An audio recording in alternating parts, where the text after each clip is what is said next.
My name is Kevin Dowling, representing the CGIAR Accelerate for Impact platform team, an initiative powered by the Alliance of Bioversity International CIAT of CGIAR. I'm thrilled to serve as your moderator for the event. I will start by saying that we have interpretation for today's event, and so please choose this function at the bottom of your screen if you would like to hear the proceedings in Uzbek. Today marks the culmination of an instrumental one-year project celebrating the scaling pathways of 10 innovation teams that reached the final stage of the AgriTech4Uzbekistan Innovation Challenge. And we are delighted to have you all with us here today. This project was officially launched back in the spring of 2023 and set out to scout, accelerate, and fund science-based agri-tech innovations aimed at making agriculture in Uzbekistan sustainable, more efficient, and resilient to climate change, while at the same time contributing to the 2030 Agenda for Sustainable Development. The project aimed to make a tangible impact on the ground in Uzbekistan by attracting global innovations to address Uzbekistan's agricultural challenges, by raising awareness about the challenges that affect agricultural productivity, sustainability, and resilience in Uzbekistan, while highlighting the potential of innovation to address them, by providing deployable, affordable solutions tailored to the Uzbekistan context for farmers and value chain actors. It aims to have a tangible impact also by facilitating connections between innovators and stakeholders to validate market potential and align innovations with industry needs, by accelerating innovations through comprehensive support, including entrepreneurial training and technical assistance. The project also aims to create an enabling environment that attracts investments and de-risks technology development for innovations, to empower rural communities, women and young entrepreneurs with better access to knowledge and resources, and finally, to support the advancement of the objectives of the Agriculture Development Strategy of Uzbekistan for 2020 to 2030. With the support of project partners who are present here today, the AgriTech4Uzbekistan Innovation Challenge is brought to you by A4IP, or the CGIAR Accelerate for Impact platform. A4IP is the venture space that leverages CGIAR's legacy in research and innovation to co-design, accelerate, and de-risk the development and deployment of science-based solutions for sustainable agriculture and climate action. A4IP entrepreneurs pioneer models to bridge research products from lab to market, to create demand for CGIAR science and strengthen its role in the innovation ecosystem. The initiative plays a catalytic role for entrepreneurial scientists, startups, and other strategic partners driving innovations that will make our agri-food systems healthier, more equitable, and more sustainable. So how did we get to this point today? This project launched in June 2023 with the call for applications. And from there, our journey began with a rigorous multi-tiered selection process involving 571 applications from 78 countries. 22 innovation teams convened for a 3-day bootcamp in Tashkent, hosted at Westminster International University in Tashkent. This intensive program provided technical guidance, workshops, mentorship, pitch training, and networking opportunities. Following that bootcamp, then, 10 teams were selected for a 3-month acceleration program, combining business mentorship and scientific technical assistance. This program was carefully designed to prepare teams for validation, connecting with the CGIAR scientific community and the scaling of their innovations. It offered tailored coaching and assistance to help innovators craft robust scaling plans, ensuring the long-term viability and sustainability of their pioneering agri-tech solutions. Our agenda for today's demo day promises a wealth of insights and presentations. We will begin with the welcoming remarks from our partners, followed then by a keynote address from a representative of the Ministry of Agriculture and Water Resources of Uzbekistan. You will then be introduced to the selection committee and hear directly from the 10 innovation teams themselves as they pitch their solutions and take questions from the selection committee. We also have select presentations from a number of guest startups on their own efforts to support Uzbekistan's agriculture sector. Together, we aspire to foster an enabling environment here today for Uzbekistan's innovation ecosystem, providing a platform to showcase inspiring agri-tech solutions, opening opportunities for innovation teams, and facilitating potential funding and collaborations with our network and the networks of those in attendance today. Now, let's get started. I encourage you to actively engage, share ideas, and connect with fellow attendees using the chat box. Without further ado, allow me to introduce our speakers for the welcoming remarks. We have Giampiero Menza, Senior Manager in Partnerships and Innovative Finance at CGIAR's Alliance of Bioversity International and CIAT, and the team lead of the Accelerate for Impact platform. And also Abdul Sharapov, the Startup Advisor at Hackonnect. First up, we have Giampiero. Over to you. Thank you, Kevin. Can you hear me fine? All right. And hello, everyone, and good to see you all again. It has been quite a journey. I think you recall when we first met in December 2022 at the AgriTech consultation in Tashkent. We had many participants, and there was a moment where we marked the beginning of our partnership with many institutions and setting our goals for a successful AgriTech4Uzbekistan Innovation Challenge. I was quite impressed at that time to get to know many of you and to be fully embedded in this exciting ecosystem, thanks also to the numerous conditions and favorable conditions that the Uzbek government is offering for the many startups and attracting many interesting innovations to the country. Today, this is a kind of marking a culmination of a one-year project. You recall the 571 applications from 78 countries. From there, we selected and invited the best 25 teams for the in-person bootcamp in Tashkent last September.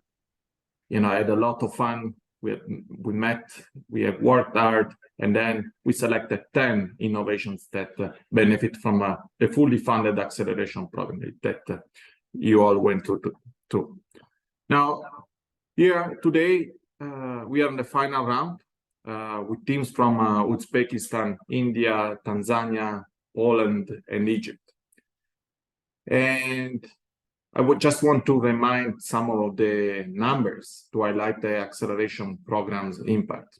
So you all went through 12 weeks acceleration program. We took 7 business models, under 20 hours of individualized business coaching, 8 hours of science workshops, 10 CGIAR scientists that have been working with you to provide technical assistance, and 7 CGIAR centers involved in this project. So you might recall my closing words at the bootcamp in September, urging you to make the most of this experience. And I hope that was the case.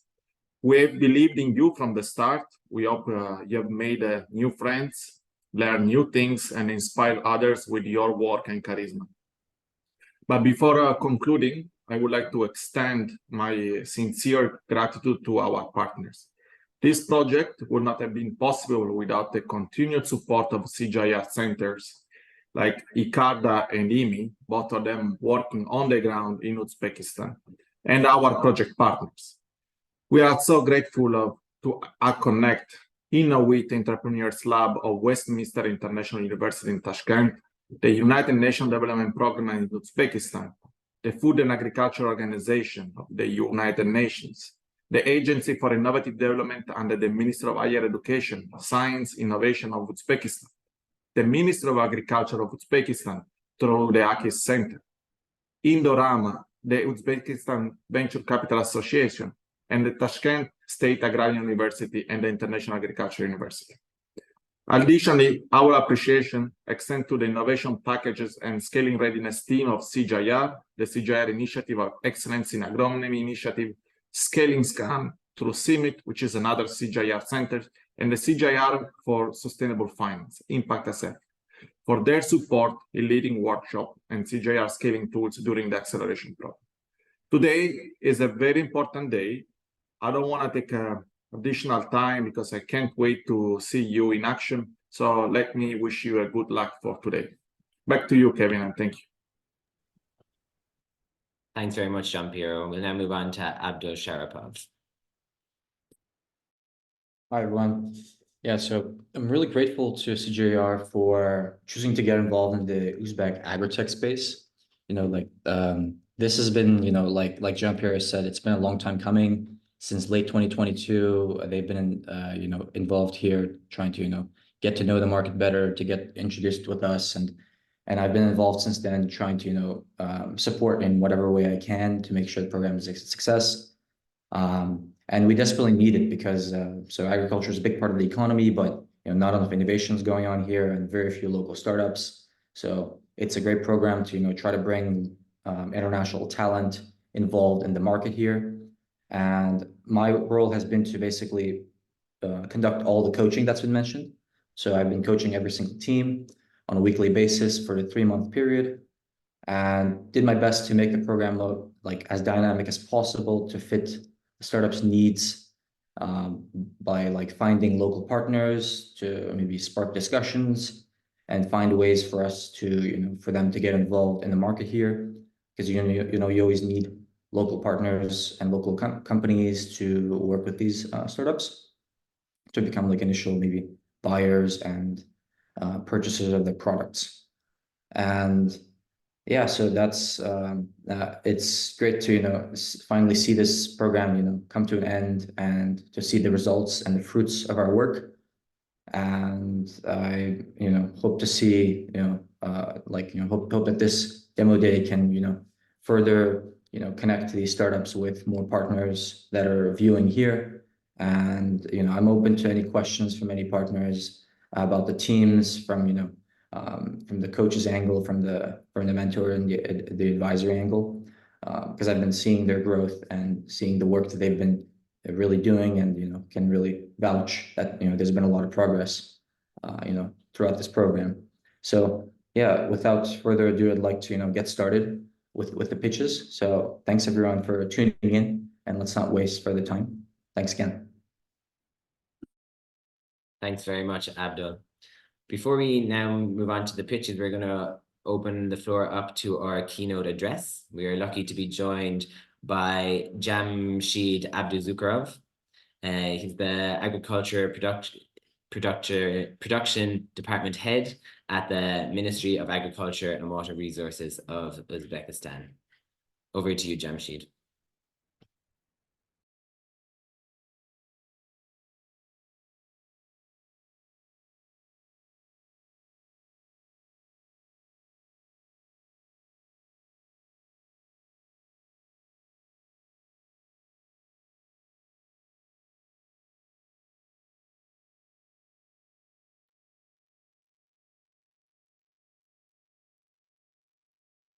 What we can do is we can move on to the next segment, and if we have time afterwards, we can double back. So we're going to move to the main segment of today's proceedings. We will highlight a number of innovators, solutions, and experts, and we also want to hear from you, our audience. So make sure to take advantage of the chat function to engage with the demo day activities, connect with fellow attendees, and use your voice in the upcoming interactive poll, which you can find in the menu at the bottom of your screens. Before we kick off the pitches, let's take a moment to share some key facts about the AgriTech4Uzbekistan Innovation Challenge.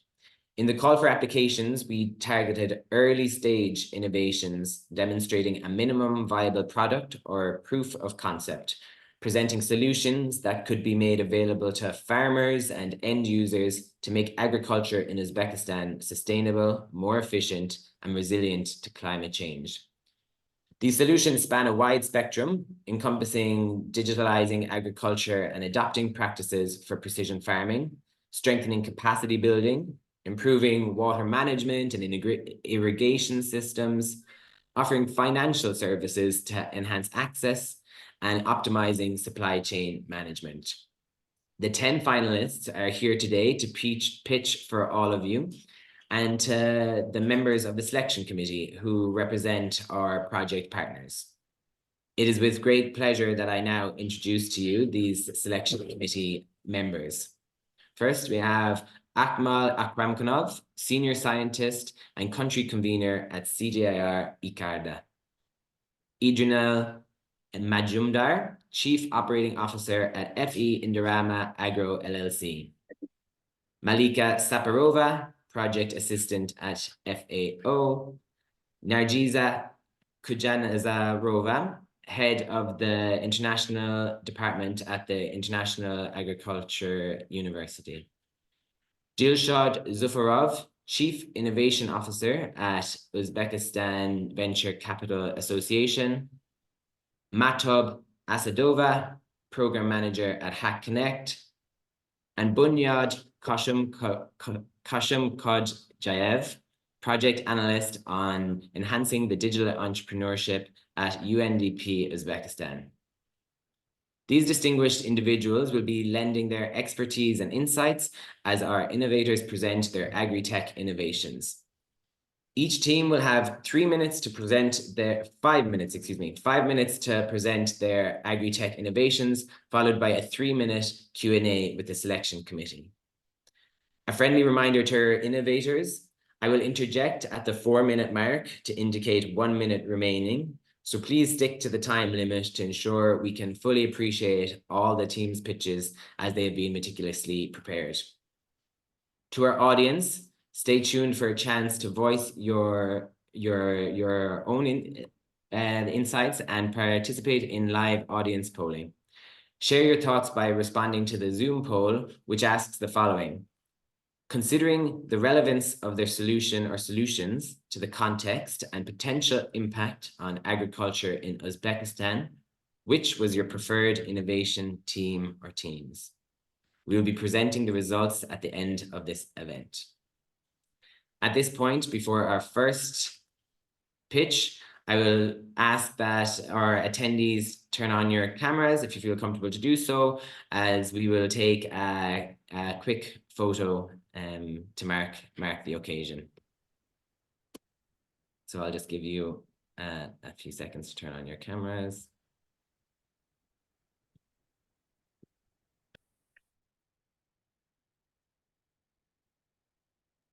Okay, we will take it now. Turn off the...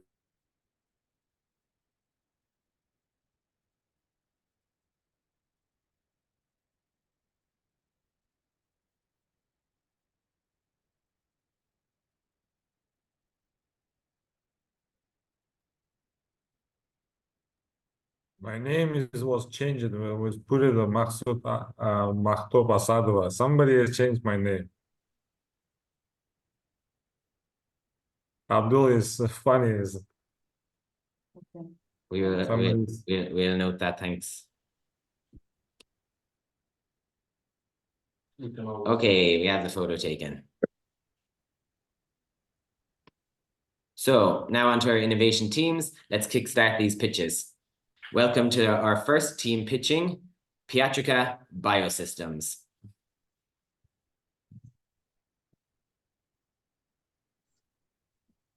Hello, everyone. My name is Fandi Yarlagata. I'm the co-founder of Pediatrica Biosystems. Pediatrica is an agri-genomics company. We provide solutions for rapid agri-product development for a changing planet.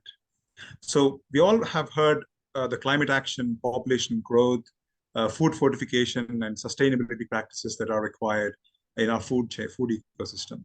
These are the biggest challenges that the whole planet is facing, and more importantly, Uzbekistan and the Central Asian region, basically. So one of the key factors all these converge into is the desperate need for bringing new sustainable crop varieties into the market. While majority of the agri solutions that are out there are concentrating on the downstream of the agri value chain. So we propose that most of the importance has to be focused up on the upstream, where the products that are actually going into our farms and to the soil has to be more precise, and we need to be able to come up with new innovations quicker and faster. But why are we not able to come up with new innovations and new products quicker and faster is because the problem is that the present process has created a lot of resistance and is very resource intensive, both in terms of time and money.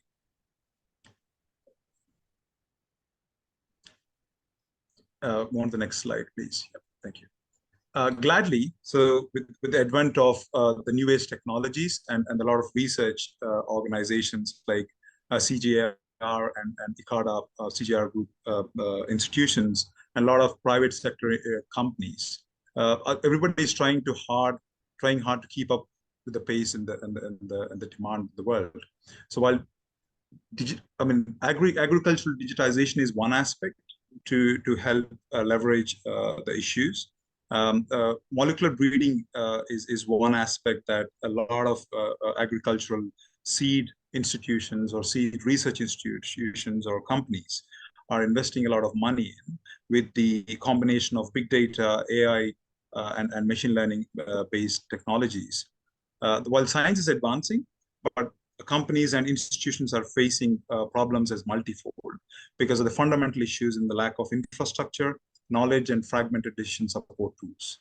So this is where we, Piatrica Biosystems, is stepping in and helping companies and institutions to discover and develop new crop varieties faster and cheaper. Next slide, please. So we are building an end-to-end platform for rapid agri-product discovery and development. So we are offsetting the research and development risks for institutions and organizations for novel product development by running advanced computational biology algorithms on both genomic and phenomic data sets, so that the researchers can identify seed varieties with desirable qualities, such as higher yield, disease resistance, soil issues, and drought tolerance based new product development. But we don't stop there. We go beyond that by helping the companies in supporting the development process by providing a digital platform for targeting the complete trials and phenotypic trial management system.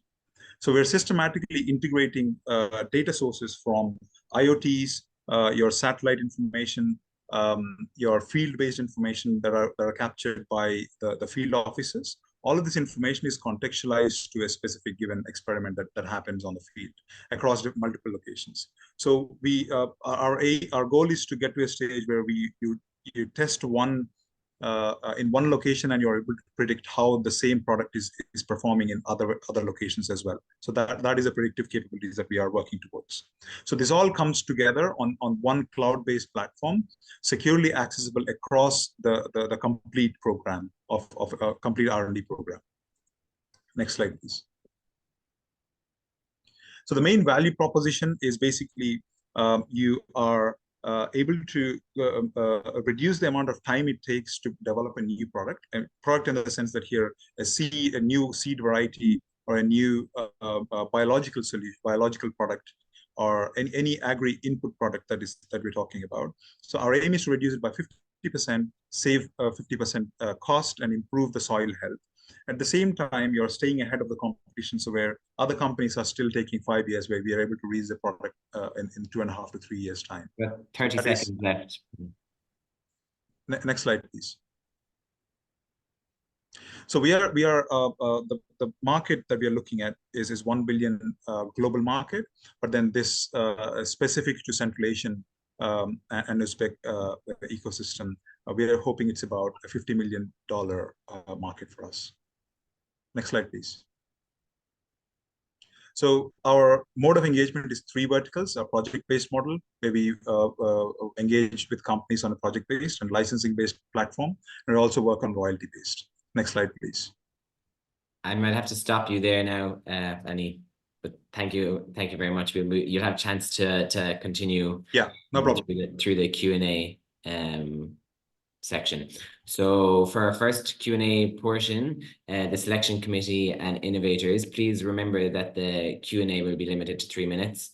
Make the most of your time slot by asking and answering thoughtfully. Any additional questions from those in attendance can be posted in the Q&A box. So thank you, and over to the selection committee members to begin with your questions. This is Indranil. Two quick questions. Thank you for the presentation.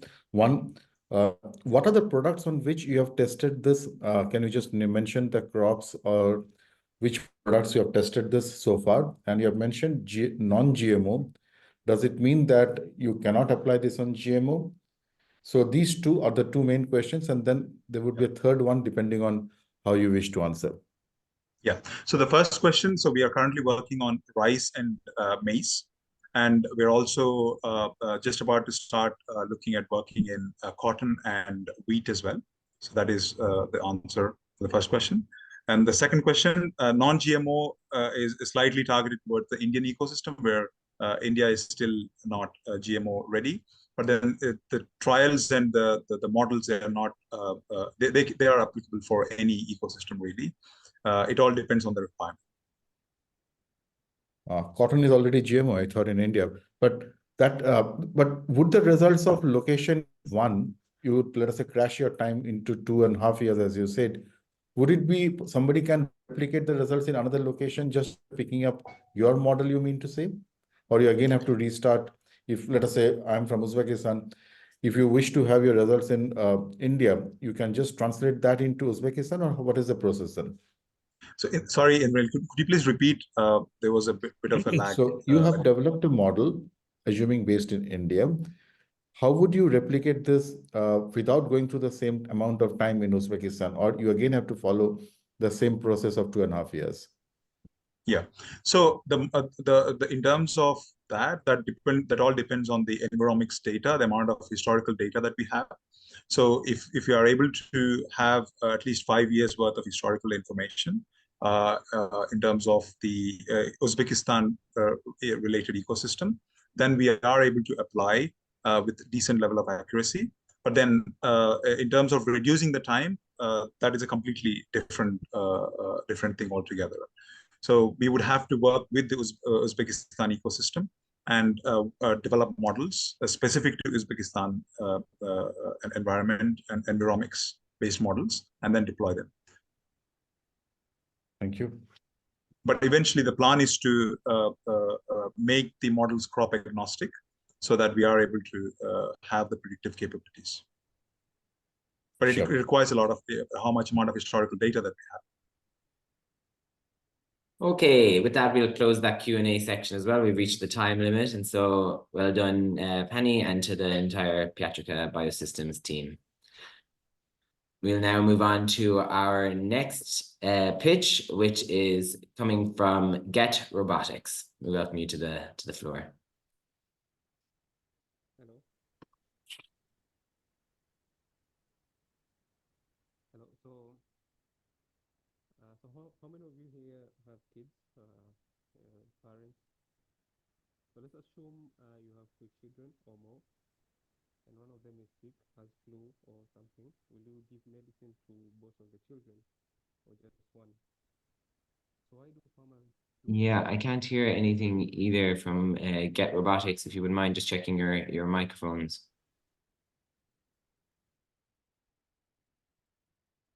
Hello. Okay, what we will do is we'll move on to the third pitch, and we can come back to Get Robotics. We ask that you have a look at your microphone and audio settings, and hopefully we can get it resolved. Hello? So the next team then is Zero Earth Private Limited. Take it away. Hi, just a second. Kevin, I have a lot of slides, so would you be able to move it a bit fast? Yeah, you let me know when you want to move to. Yeah. Good afternoon, everyone. I'm Smita, representing Zero Earth Company. Along with me has joining this team is Dr. Bhaktio from Uzbekistan and Amita and Rasha from India. Next slide. ZEUS is our entity in Uzbekistan, which is looking into demethanization of dairy using chow, which is a product based out of seaweeds. This would improve the productivity of the cow by improving the revenue of the farmers by 3 times and reducing the emissions by 50%, which would make the Deccan farmer from subsistence level farming to an enterprise level farmer. Next. So major problems that we have found in our studies in Uzbekistan is falling into two categories or two major gaps. One is deep science and the other is deep tech. Next slide.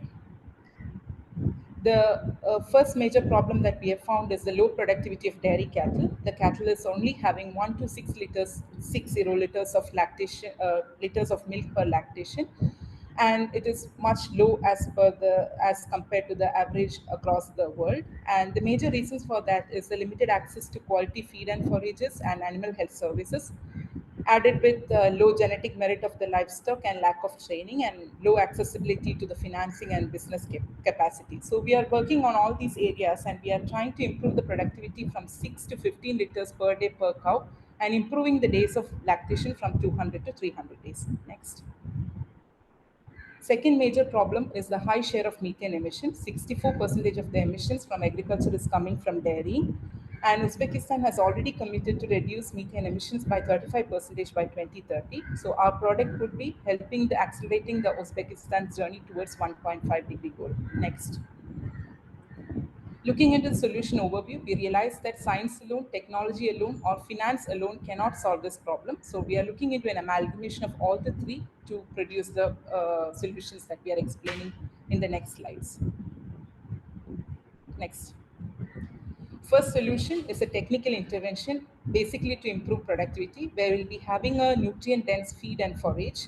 Not just that we'll be having feeds and forage that is nutrient-dense, we'll be saving it for the lean season by converting it into silage. Also, we are looking into pelletization to reduce the volume so that it can be easily transported from areas that are rich in agriculture to the dry regions.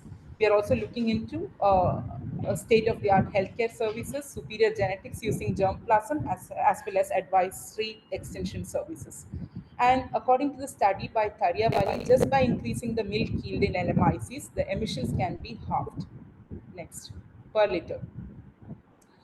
The second solution is the technical intervention, that is the feed additive that I was talking earlier, which is a seaweed-based feed additive that would be working on gut microbiomes, reducing methanogens, and working through alternate pathways and hydrogen sinks. This would avail the farmer with an additional income through carbon credits that would be generated by our company itself. So part of this research has been 80% of it has been completed. We have completed our studies on more than 20 seaweed species and we are having a promising result so far. Next slide. Though how it is working is the fact that 10 to 12% of the energy of the cow is used for regurgitation. By saving that energy, it would be converted into performance and increase in milk production. Next slide. There are various methods to reduce methane. We are looking into feed intervention since it is faster, safer, cost-effective, and easy to scale. Next. And 1 minute left then as well. Yeah. The other major collaboration that we have done is with research institutes on climate change as well as animal husbandry in Uzbekistan, which would be helping us to form a cooperative model where farmer will be having a greater share of the profit margin. This would be backstopped by the scientists who are working in these national as well as international agencies. Next slide.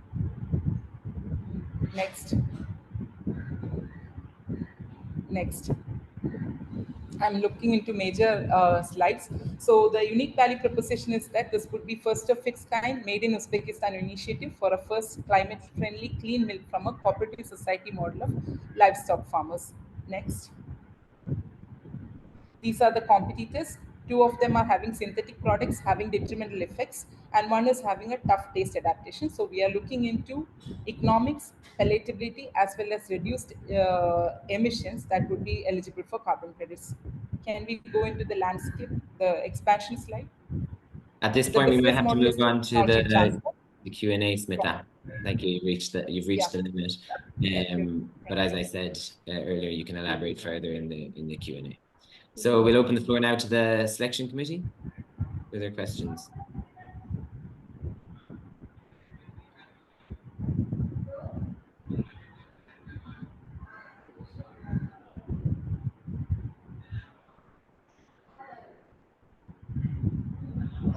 May I ask the question? I'm sorry.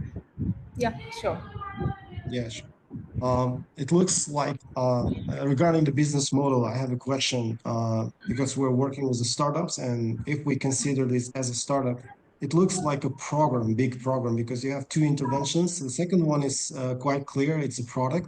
The first one requires a lot of job to prove your concept. Like, Yeah. do you have the initial results to understand the sustainability of the income of your startup? Do you have the We initial do results? we do have our results in India.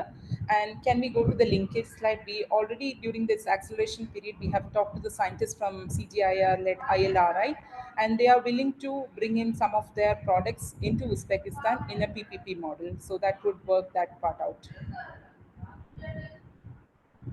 Okay. And one more question is regarding the market. You indicated in your presentation. I saw that in the presentation it was 24 million. It's an overall market. Like, Pardon? you had the slide where in your presentation I saw that the whole market is the value of the market is $24 million. Yes, Yeah, that is in Uzbekistan. Yes, they can't that's the pharmaceutical. whole market. Oh. Yeah, that's the whole market. Only from livestock. Only the market that we are addressing. According to the Don't you World Bank, think that? that is the statistics. Okay, it can be a bit small market. I mean, for scaling. If we're talking about the scaling, it's a bit small market for scaling. So, Yeah. do you have any other models Yeah. to Yeah. make it? Yeah, actually, we are having one slide in which there are other proposed solutions that are in the pipeline, which also have probability of looking into seaweed cultivation in the waters of Uzbekistan, which would be improving the environmental conditions as well as providing a source of income for the farmers or women who are nearby that water bodies through carbon credits. So we are looking into seaweed cultivation as well as introducing some more like additionalities to this. Thank you. Thank you. We probably have time for another short question if anyone has one. Can I give one small question related to this project? I just would like to ask you, so you are going to bring your product to Uzbekistan for Uzbekistan population. It's very good idea, very good start. What will be the price? Because we know Indian products completely different and price is completely different because of the currency differences. So what is your expectation related to business, related to price of your product? Thank you very much. Can I answer this not for the price, for the product, because I'm also one of these. This is the, thank you for the question. It's very important that you raised the question regarding the product and price, but we want to localize. We focus on three main objectives. One is the methane reduction, which is Uzbekistan take the responsibility, reduce to 35%, and which is agriculture has the third largest producer of the methane. Second is the technology.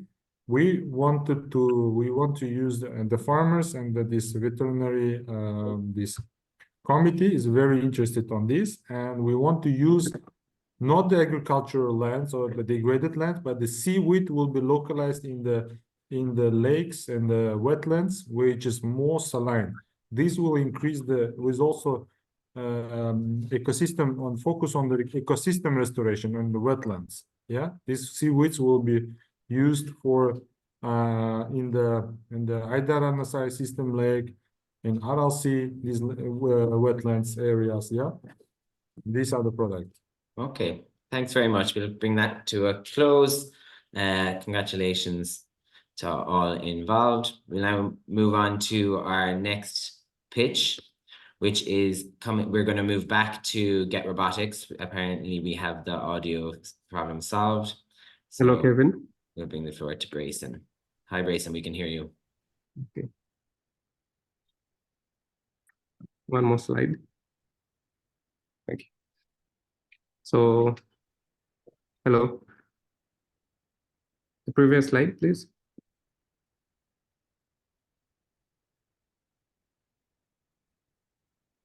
The previous slide, yeah, there.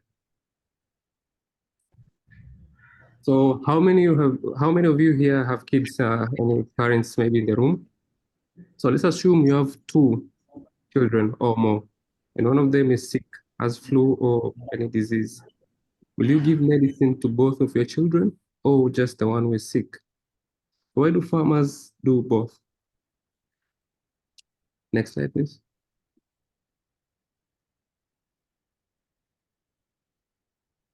So we at Get Robotics, we build autonomous robots for precision farming. We help farmers do precision farming, sustainable agriculture, and data collection and reporting. Next slide, please. So the problem that you're solving is high fertilizer consumption. Fertilizer consumption per hectare in Uzbekistan is almost 255 kg, 75% higher than the global average, and 2.9 times more than the average of Europe and Central Asia. While less than half of nitrogen fertilizer contributes to plant growth, and the rest only pollutes soil and water bodies. So we solve scarcity and high cost of fertilizer. We solve inaccurate data collection and farmers with little or machinery knowledge. We also help insufficient resource utilization, leading to suboptimal crop yield, and farmers are subjected to harmful chemicals during fertilizer application. Next slide. So our solution, we cut 40% use of fertilizer through computer vision and AI model. We minimize blanket spraying. So blanket spraying is spraying of fertilizer to the wool field without measuring where there are crops and the places where there's no crops. So precision data collection and reporting, our robots study crops individually and give precise report and actionable mitigations. We save humans from harmful chemicals, whereby we replace humans with robots in the application of fertilizer. Next slide, please.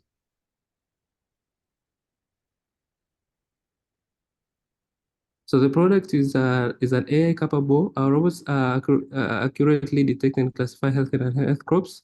It helps crop diseases, nutrition deficiency, and pest infections. It precisely apply the right amount of fertilizer, minimizing waste and reduce environmental impact. User-friendly interface through a remote SMS and mobile app, easily to operate with zero knowledge in agriculture. And the machine provide a farmer-friendly report and dashboard. Through our AI model, we provide farmers with a dashboard that provide actionable plans and recommendations. Next slide.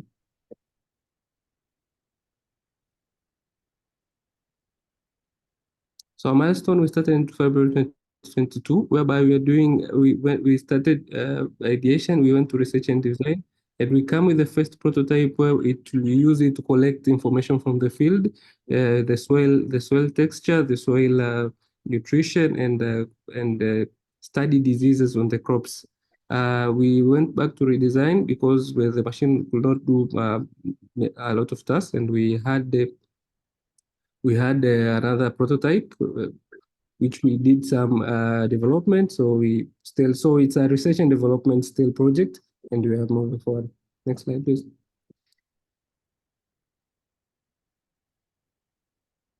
So competition, the LimaBot works 6 to 8 hours on a single charge. Well, it's high precise because it moves straight on the ground, and there's no regulations compared to aerial drones because there are mostly regulations operating in many countries.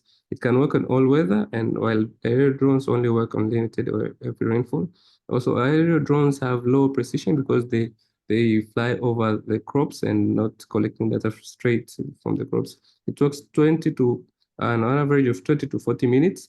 Also, comparing LimaBot with a human can work 3 to 4 hours on an average and can become tired and low precision. Next slide, please. 1 minute left.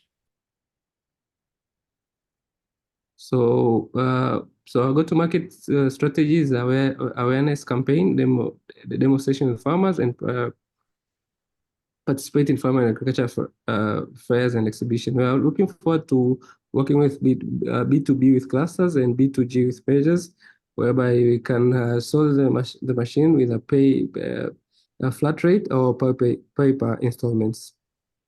Next slide, please. So this is a team. A team is made up of business managers, development, human resource, interaction engineers, and geospatialists and other engineers. Next slide.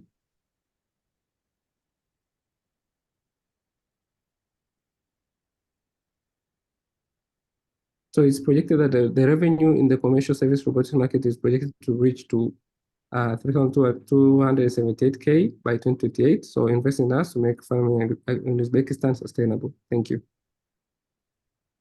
Thank you so much, Brayson. We'll now move on to the Q&A. We're going to open the floor for 3 minutes. Over to the selection committee.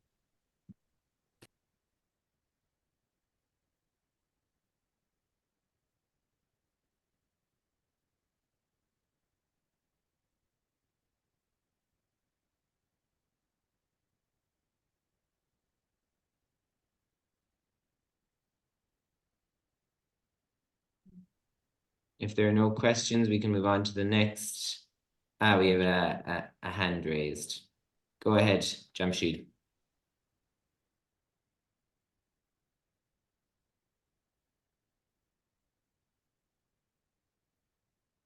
Good afternoon. Can you hear me?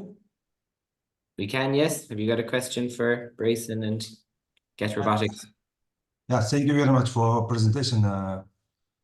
Can you open the first page of this presentation? I have seen some, not that one. There was some data about the fertilizer using in Uzbekistan. Yeah, this one.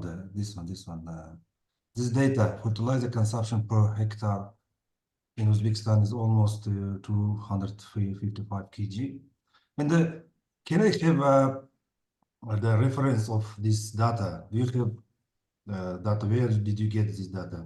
It's very important for me because you know, in Uzbekistan we have several kinds of fertilizer we are using. Not I think. Yeah. Okay, I've just shared the link with the data.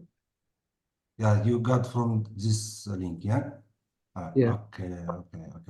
I think this is a good idea to work on the fertilizer users. Accurate data is very difficult to get from farmers. I think every country facing this kind of problems right now, because you know in Uzbekistan also we are working on organic farming also, and sometimes we don't have accurate data. This is also a good idea. Thank you. Thank you. One quick question. Is this, how many hectares can you do in a day with one machine?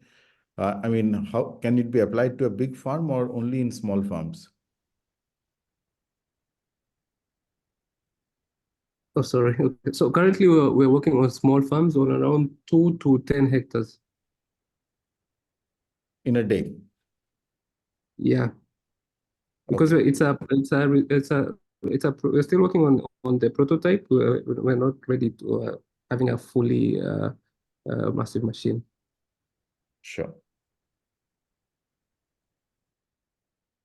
Okay, thanks very much, Brayson and Get Robotics. We will now move on to our next team pitching, which is MistEO. Over to you, MistEO. Thank you. Good afternoon. Good afternoon, all. It is indeed a pleasure to be here today and honored as well. A lot of familiar faces we are seeing after a long time. Hi, Kevin. Hi, all. Hi, Indorama.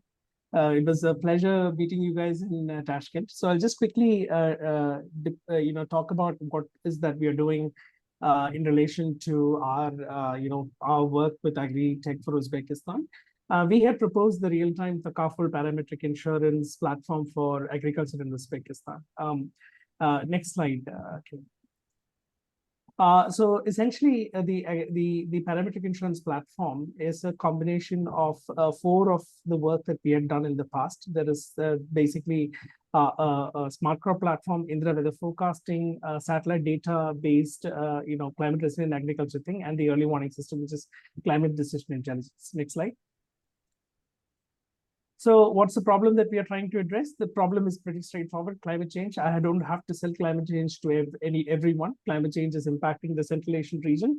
There are no products or solutions that are out there, and if to basically address the financial resilience needs in agriculture, and if we have to really truly mitigate the effects of climate change, whatever product solutions we are building has to be sensitive to the local community, the local country, to the local countries, and that's essentially what we are doing. Next slide.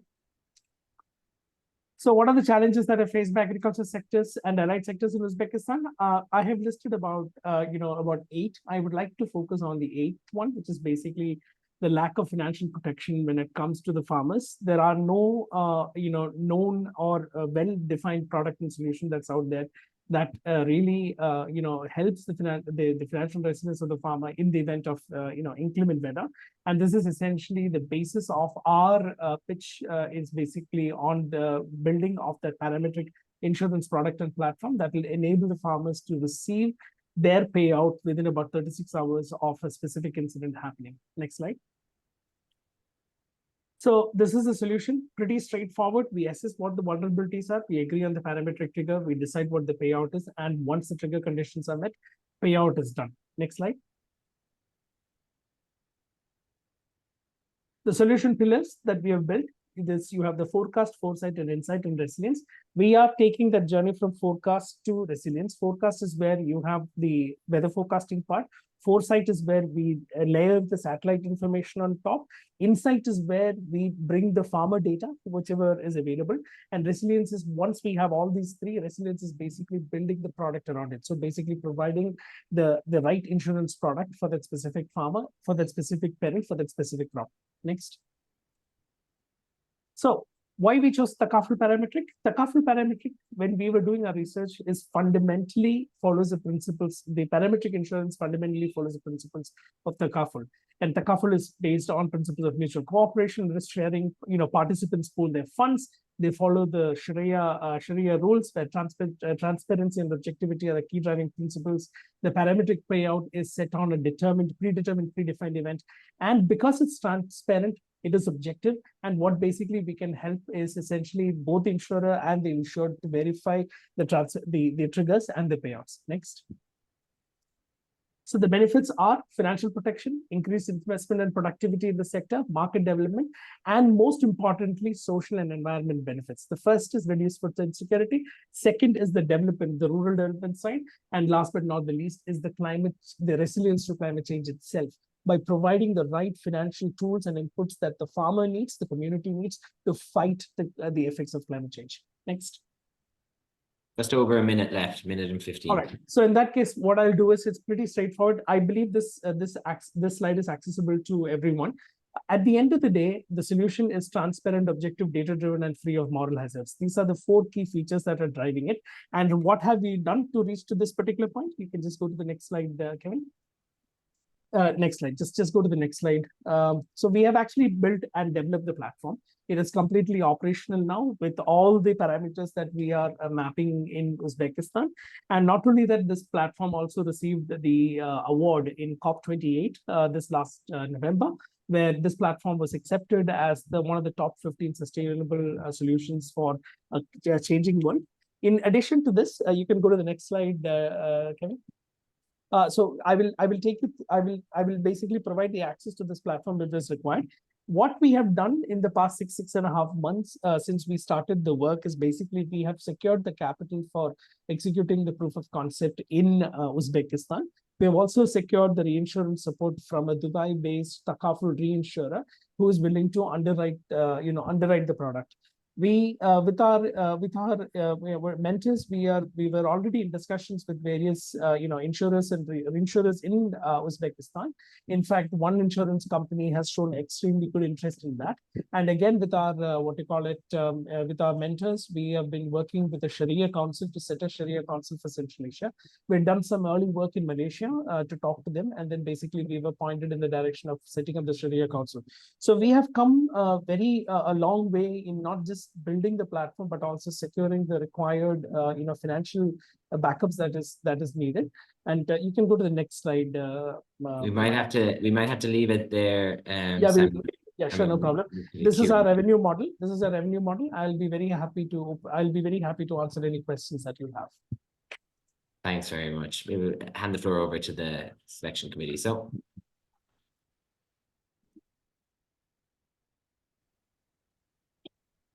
Here I would like to give one question. So, regarding your platform, how you are going to support it?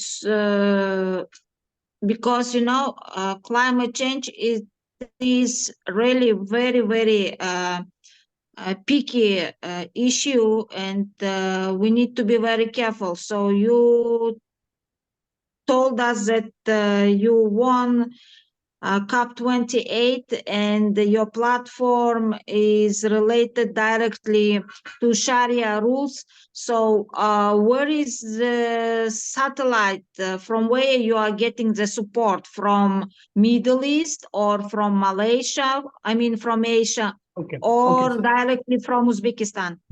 So this is a two-part question, Nargiza. So if I may answer it in two parts. The first is the technology part. Technology is something that has no relationship, none whatsoever, with the Sharia compliance bit. Technology is just an enabler where we bring all the data, we provide the rules, we provide the rule engine, and the rule executes. So that's already done, and that's the COP28 win that we talked about. The second part, which is basically the Sharia Council, the product itself. The product is the physical contract, right? Where we have that product itself. We are working with the reinsurance company in Dubai, who's basically a takaful-based reinsurer. So they are only supporting takaful reinsurance support. We are working with them to build the actual product, which can be then deployed in Uzbekistan. Locally in Uzbekistan, Nargiza, we have spoken to 2 insurance companies and a couple of distributors as well. They are interested in carrying our product because the reinsurance support is already there. Above and beyond all that, we have also secured the funds that is required to run the proof of concept in the country. So every insurance solution, which is new, we have to go through that phases of ideation, proof of concept. So we have already checked the proof of concept side. Once the proof of concept is completed, we will then roll out the entire product into different verticals and stuff. So the climate change bit that you talked about, the platform enables the early resilience that is needed. So if a farmer faces loss today, he gets the payment tomorrow, not 6 months later or 9 months later when somebody has to come and do the verification stuff. So that is basically what is our biggest advantage in so far as the platform is concerned. Have I answered your question, Nargiza? Yes, thank you so much. Thank you. And we might have time for a quick question from Akmal as well. Thanks, Akmal. Just quick follow-up. So from producer perspective, Samuel, so this will solve my problem, right? According to Uzbekistan, probably the earnings per hectare is low, and whatever premium you're asking for this insurance is that much. It is affordable, I mean, from producer perspective. The reason why, so Akmal, thank you so much for the question. The typical pricing of the specific from a very specific sorry, you're talking from producer, you're talking from our side, producer side, right? All right, so from a producer side, the problem that we have right now, Akmal, is that yes, we have some level of data, which is basically the production data, but that's not sufficient to reduce the spatial basis risk. So for us to come in and do that, it will be a couple of iterations before the price is absolutely right for the smallholder farmers to basically buy. But there is one tiny little problem then. The tiny little problem is that because it is a parametric insurance stack, because there is a government related work that is done into that, we would anticipate, hopefully, that the government of Uzbekistan also be a joint risk taker insofar as a farmer is concerned. And this is a model that follows exactly across the world. Everywhere it's the same. Where if it is one som or worth of insurance premium that we pay, assuming that 60% of that cost is underwritten or taken up by the government, and the rest 40% is by the funds that we are bringing, as also a very small contribution by the farmer. I think that would be the right approach and the right model for this. And I think once we discussed this in Uzbekistan, people who are in the know-how said that that is a good model to work with. Okay, thank you very much, Samuel and Akmal. Thank you so much. Nargiza. Pleasure meeting you all. Thank you so much. Take care of yourself. Bye-bye. To the entire Mistio team as well. So we move on now next to our next pitch from GeoAgro Decon. Take it away. Hello, everyone. Greetings from Cairo. I'm Ajit, and very glad to be here. And first of all, thanks for the opportunity. So as you see in my in the first slide, you see the average smallholder farmer of Uzbekistan. And in Uzbekistan, as a low-income country, 70% of the agriculture sector is comprised of smallholder farmers. And the solution that we are providing here is targeted to that sector of that part of the workforce. Next slide, please. So as previous speakers, climate change is a very big issue, and it actually creates vulnerability to smallholder farmers. Together with climate change, we have economic volatility.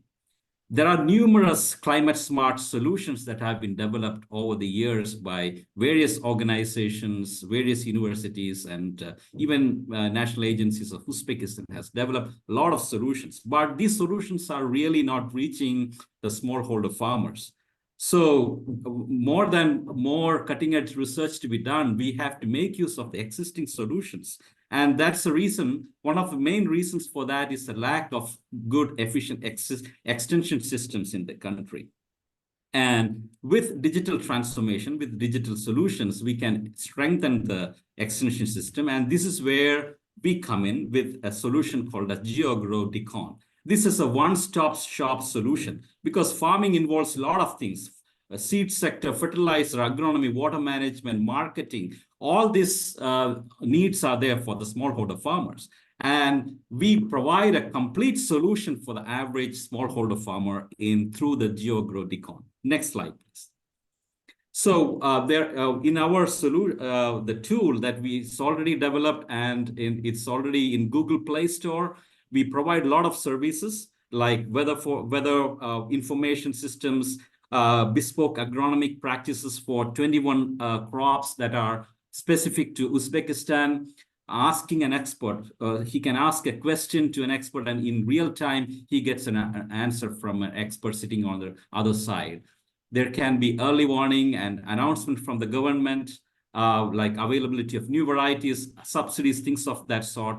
Chatting between the farmers, tracking expenses. Tracking expenses is a very important need for the farmers to understand where he should target his investments. So this is a complete solution, as you can see. And there are two interfaces for that. One is for the experts and one is for the smallholder farmers where this information is got.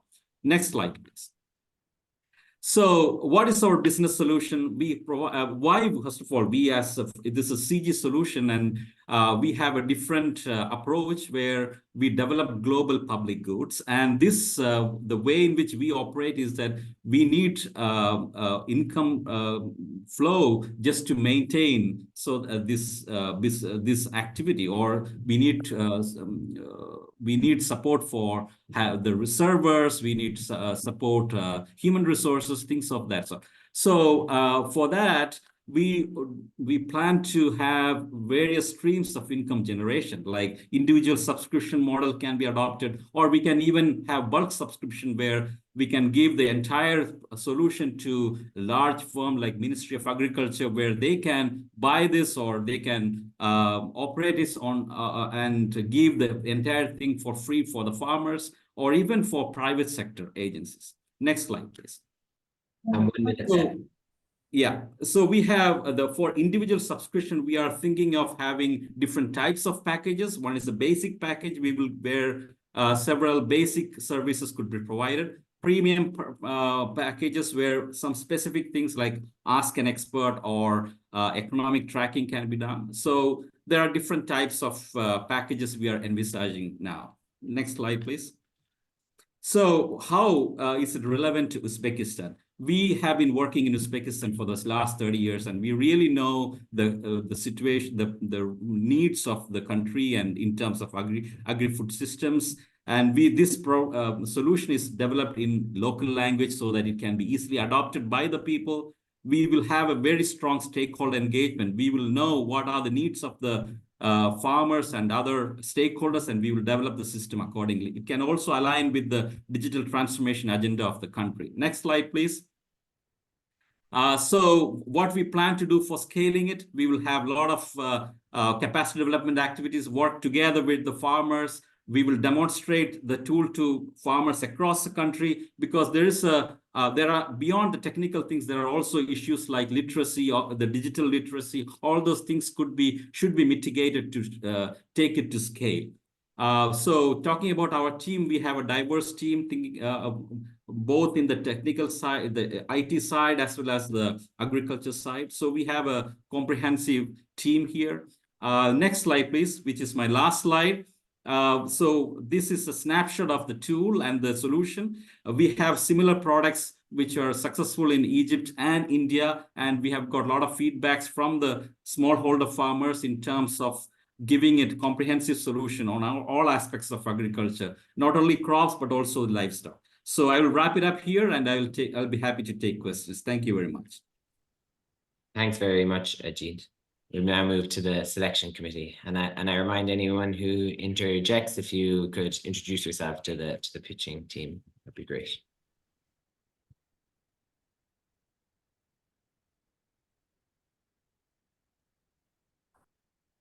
Just Akmal from ICARDA.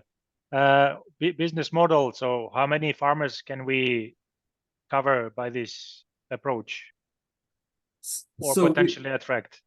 We are thinking of, at least in the initial stages, 5,000 farmers by on a yearly basis. 5,000 farmers we can reach directly, but it really depends on one-to-one. I mean, if the farmer says advises this to his neighbors, it can really enhance the adoption rates. But we really need support from ministries or other large stakeholders, so that this can be scaled up in a rapid manner. But nevertheless,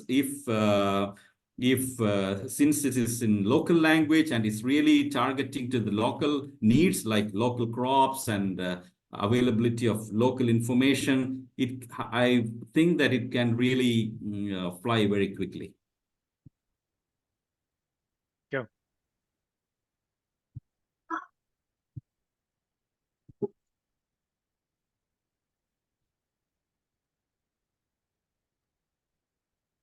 Nargiza, are you speaking? We can't hear you. To be honest, all clear, no questions. Thank you very much. Okay, we have. I just would like to clarify how many years there are this company in the Uzbekistan market. Exactly the years. No, this is, thank you for the question. This is not a company. We are actually a CG sender, and we have been operating in Uzbekistan for quite a long time. And unlike, I mean, this is a CGIAR innovation, and we really would like to make this as a solution that could help Uzbekistan, rather than we are not really focused only on the profit side of it. Thank you. Thank you. Okay, well done, Ajit and GeoAgro-Decon. We'll close that pitch now too. We will now move to a keynote address, just as a halfway point in the pitches. We are joined today by Jamshid Abdulzarov, Agriculture Production Department Head at the Ministry of Agriculture and Water Resources of Uzbekistan. This will give the selection committee a chance to deliberate themselves individually on the pitches they've heard so far, and we'll move back to the final 5 pitches then after that. So the floor is yours. Assalamu alaikum. Can you hear me? Yes, we can. Okay. Assalamu alaikum. Good afternoon. Sorry? I think you're good to go, Jamshid. Okay. Once again, assalamu alaikum. Good afternoon, ladies and gentlemen, esteemed guests, innovators, and fellow supporters of Uzbek agriculture and startup ecosystem. It is truly inspiring to see so much energy and initiative directed towards a sector as fundamental as agriculture. We, at the Ministry of Agriculture, recognize the immense potential that startups bring to the table. Our role goes beyond just oversight. We are actively committed to fostering an environment that empowers these young companies. We see ourselves as partners, facilitators, and cheerleaders for your success. In this endeavor, we are grateful for the support of established institutions like CGIAR. Together, we can develop an innovational agriculture ecosystem in Uzbekistan. Congratulations to the innovation teams for hard work and dedication. And let this be a start of successful multi-million journey for you. You know, this is a fantastic opportunity for everybody. In agriculture, every startup will be beneficial to all the farmers. I think this, for organizers, Minister of Agriculture would like to, we really appreciate your effort, and then we have offer this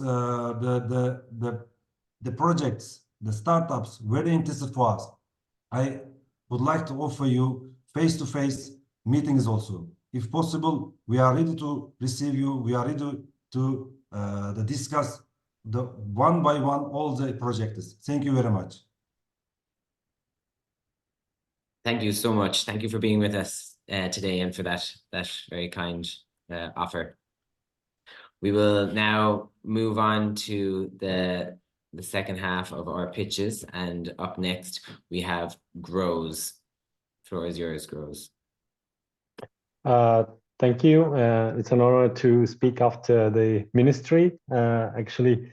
And I would like to introduce our Growth platform, a data-driven and AI-empowered crop management platform. Next slide, please. This is an integrated platform that supports farmers in smallholder farmers in sustainable management of their crops, but also that integrates them with suppliers within the one common marketplace. The next slide, please. So our mission is simple. Our mission to cover as much as possible smallholder farmers, getting on the phones and helping them to leverage from the technologies, helping them to use the technologies, actually to help the most neglected producers, means smallholder farmers. Next slide, please. So we have been discussing a lot the challenges. So lucky me, I don't have to stop on that. So low yields and higher than average. It was said that 2.89 times higher use of fertilizers, which we help to address with our solution. Next slide, please. So the global market of smallholders, I don't need to stop here. We know that they produce 80% of the all output. And next slide, please. The situation is much bigger in Uzbekistan. 87% of all agriculture output is produced by smallholder farmers. Meanwhile, they've been neglected, both financially, they don't have proper access to advisory services. And our market, I would say, is more than 4.7 million farmers just in Uzbekistan. Next slide, please. Meanwhile, we see many trends, not only in farming sector, but people get more advanced in mobile technologies and we get more advanced in digital technologies. The recent study, which I was part of, we asked farmers how they use digital technologies. You could see the statistics that more than 80% of farmers are confident or somewhat confident in using mobile phones. Meanwhile, the fintech solutions are reaching out, people sending money, receiving money, and e-banking services is also widely accessible. But in the meantime, there is a growing demand for precise agriculture tools, also using digital technologies. Next slide, please. And this is our solution. So we have developed smart algorithms for 40 plus crops for Uzbekistan, including the agri-technical measures, pests and diseases, and the solutions. Solutions means that we have digitalized more than 450 problems and 1,200 potential solutions, which means the chemical or organic solutions that address these problems. And we provide the digital advisory, we provide the guidance throughout the seeding towards harvest by indicating each step and what farmers need to do on each step. Next slide, please. We have also AI-based chat advisory for crop management, but also to identify diseases. So farmers just need to send us pictures. Our system identifies the problem, connects to our algorithms, and provide already solution. Next slide, please, which is integrated with our marketplace. So this is where we do make money. So we have digitalized 1,200 chemicals and 1,200 drugs that are integrated with these smart algorithms, and is proposed to the farmers based on their needs, based on the data they provide, and in the proportions they actually need through the chats they advised, or at the point of time where they need to apply certain agri-technical measures. And the next slide. Our business model is completely free for farmers, but we do make money from the transactions that we connect agriculture suppliers, agriculture input suppliers, up to 10% of transaction fee. The next slide, our traction. So we want to engage 10,000 farmers this year and 100,000 farmers already next year. We have plans, we secured funding for this, and we are ready to go. Next slide. At the moment, we are raising funds for our growth, and we're ready to discuss with potential investors in that regard. And next slide, this is our fantastic team, and I'm happy to provide the answers if you have any questions. Thank you. Thank you very much, Murad, and the Grows team. So over to the selection committee. Yeah, thank you. Bunyos from UNDP. Currently, we're talking to a lot of startups regarding their products. So you're proposing this product, you invest a lot of your time and maybe the money for this product.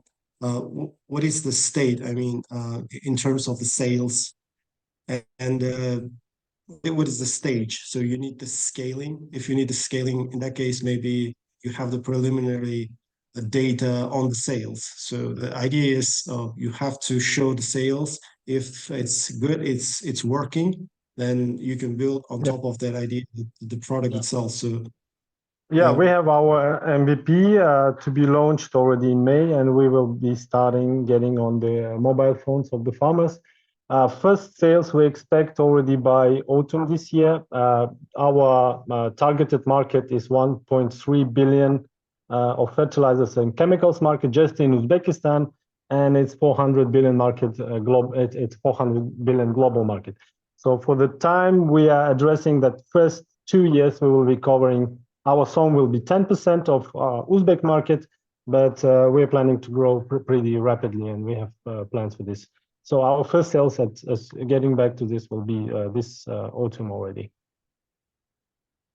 Muratake, I was talking about the testing the idea. Did you like test the idea if this product is requested by the market, and so if you have preliminary data on that? Like... Yeah, we had research with the farmers, and we researched more than 70 agricultural suppliers, input suppliers, and they're expecting. So we're in the developing stage on the prototypes and the MVP. So we're developing the platform for the agricultural suppliers, so they can input their products that can be integrated into the growth platform. And we have a pretty good network where we can spread our mobile application pretty rapidly throughout the country. And we did our initial research.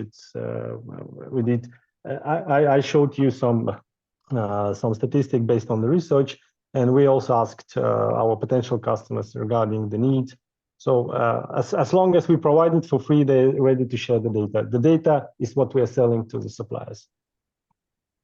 Thank you. Okay, thank you very much, Murad and Groves. We now move on to our next pitch, but before doing so, I'd like to remind those in attendance to engage with the innovation teams via the chat function. You can ask any additional questions there, and we welcome the innovation teams to answer through the chat. And remember to vote for your favorite innovation teams using the poll function. So next up, we have Weave Air.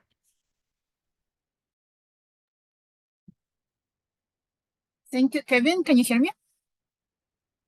Perfect. Thank you very much. Hello, this is a great pleasure to be here. Thank you for the opportunity and also for the great mentorship through the program and also our time in Uzbekistan. My name is Natalia. I'm a co-founder and CEO of Weave Air. We are providing software powered by satellite networks and AI to enable sustainable and climate resilient agriculture. Next slide. So the Weave Air addresses a huge need within agricultural industry, which is the climate risks, and also the need to improve climate resilience and improve the sustainability of agricultural land management. Next slide. When we interviewed many farm operators and clusters, agricultural clusters, we discovered there is a lot of gaps in terms of data. It's very expensive, inaccurate, and time-consuming for them to get access to the data and to make use of it. Next slide. I spent over 14 years as an engineer developing new solution for tracking sustainability of land use and as well as emissions and climate risk across many projects. Next slide, please. Using this background and as well as my PhD in environmental engineering, we developed this new solution that uses new data sources to, as well as a new type of analytics to improve the sustainability of agriculture, to empower farmers. Next slide, please. It not only enables the precision farming and also capacity building, but also enables better resource use and financial services for farmers. Next slide, please. We make use of satellite Earth observation and drone to create a predictive sustainability model of the specific location of the farm and create a software digital twin for farm climate resilience and sustainability metrics that allow the farmer to get more investment. Next slide, please. This software enables farm yield improvement, water management, and also climate resilience planning. Next slide, please. We have, through this program, we are very fortunate to have been linked to the right channels to conduct our validation in Uzbekistan. We found that the farmers and agricultural clusters are quite interested in this solution. We were able to reach them through different Telegram channels and contacts that we built through the program. And also we found that they have over 90% were interviewed would be like to sign up for this solution. Next slide, please. We have also talked to many different networks that were linked for us from our advisors and mentors, and we're able to validate new support network, new partnership model for our company, and to create new validated solution applications with the support of companies both in Singapore, where we already have use cases like in Malaysia, for example, and Singapore, but also in Uzbekistan to create a collaboration between those two sides of our market. And this led to over $200,000 in new LOIs. Next slide, please. So the way our software works is we build a software that analyzes sustainable land use, improve yield, and improve climate resilience. Next slide, please. We improve yields by over 20%, increase financing for the farm by 30%, and improve the risk mitigation, climate risk mitigation. Next slide, please.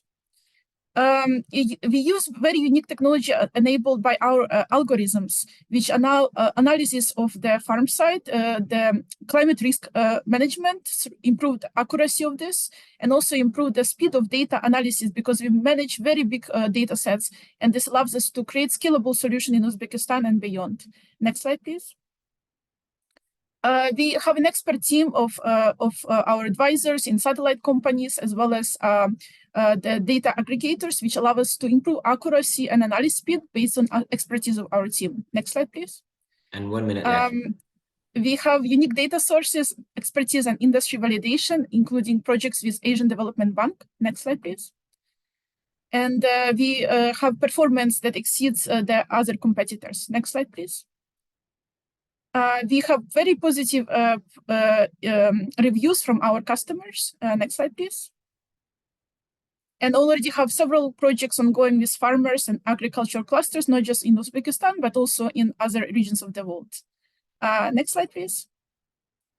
So together with you, we were able to create a very sustainable agriculture practices. We already have customers that have validated our solution, and we look forward to working with you to enable collaboration with agricultural clusters, farmer association, and partnership with the banks. We already validated with our conversation with different banks, farmers, that there is a need in Uzbekistan and that they're interested in this solution. And we look forward to showing how it can be scaled up through continuation of this program. Thank you very much. Thank you very much, Natalia. Very well timed also. And we'll now move the floor over to the selection committee. Let me go in first. In this model, can you tell us something which only your model does, and let us say any other competition models which has very similar approach does not do? I mean, which one would be like your USP in this entire set of points that you have presented? Yes, thank you for the question. Indeed, there is other projects that are making use of similar data sources, but what makes our model unique is first is the speed of analysis, and the second is accuracy, and I would say the third one is also the resolution.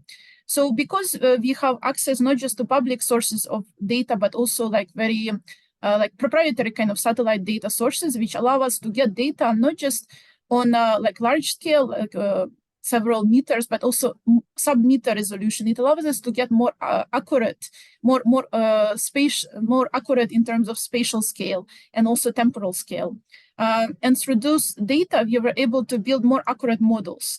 And those models not only rely on like kind of visual data, but also like hyperspectral data. So what that means is we look at many types of the light wavelengths, that is sort of like spectroscopy approach on the light that is absorbed by the land, which gives us access on the health of the land and also other patterns that is important in terms of crop rotation, in terms of yield increasing, and also using like the meteorological data to predict climate risk. So because we have created this better, more high resolution data in our training models, in our algorithms, we are able to improve accuracy, and also because our algorithm is optimized and we have access to advanced computing resources within our team through our partners, we are able to improve the speed. It usually takes a long time to analyze this data, especially on a daily basis. So we improve the speed of analysis as well. So this is our kind of USPs in our approach versus the competitors. Thank you for your question. Thank you. Jamshid, I believe this is a hand from the last pitch. Let me know if I'm wrong, and if not, we'll move to Akmal. Yeah, I think we can go to you, Akmal. Thanks. Okay, thank you. Thank you, Natalia, for presentation. Just if you can help me to link very advanced part of this data crunching models, and then the end user, who is the farmer, sometimes 1 hectare, 10 hectare. If you worked with clusters, I think these are like a few thousand hectares. How much will it cost to them? I probably missed that information. How much I would pay for this service? Yes, Akmal, thank you very much. We have done a lot of work on this topic because we wanted to find out, how it's best to commercialize our products. So we talked to many clusters and also financial institutions. And so our business model is actually charge the financial institution, not the farmer. The farmer pays a very, very minimal subscription fee, maybe less than $5 per month, just to access, this comprehensive analytic. But and this can be spread over several farmers, so it doesn't have to be every farmer paying. It can be like several farmers accessing this through account. but most of the cost is covered by a financial institution who have a real interest in this because they want to manage those risks. So we talked to many financial institutions and they all told us, yes, it's a big risk for them, especially with the climate risk like droughts and other, and they want the farmer to manage the land in most sustainable ways to reduce those risks. In addition, when talking to farmers in Uzbekistan, we realized there is actually a big opportunity also to use our software for validating like carbon offsets. So some farmers said that they would agree to allocate part of their land to kind of the application of carbon credits. And so we discovered, with our platform, we can actually validate those carbon credits, and we can help them to get these revenue sources from this kind of model. So to answer your question, yeah, it's very minimal cost to the farmer, but most of the cost is covered through the financial industry, through agrofinance. Thank you so much, Natalia, and thank you to the selection committee. We'll now move on to our next team, which is iWater.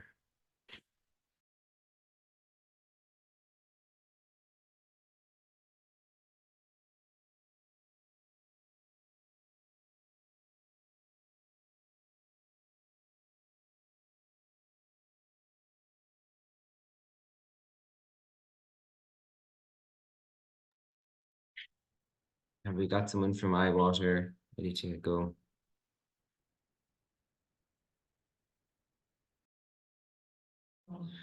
Okay, in that case, we'll move on to our second to last, and we can double back if possible. We'll go to Deccan Baba.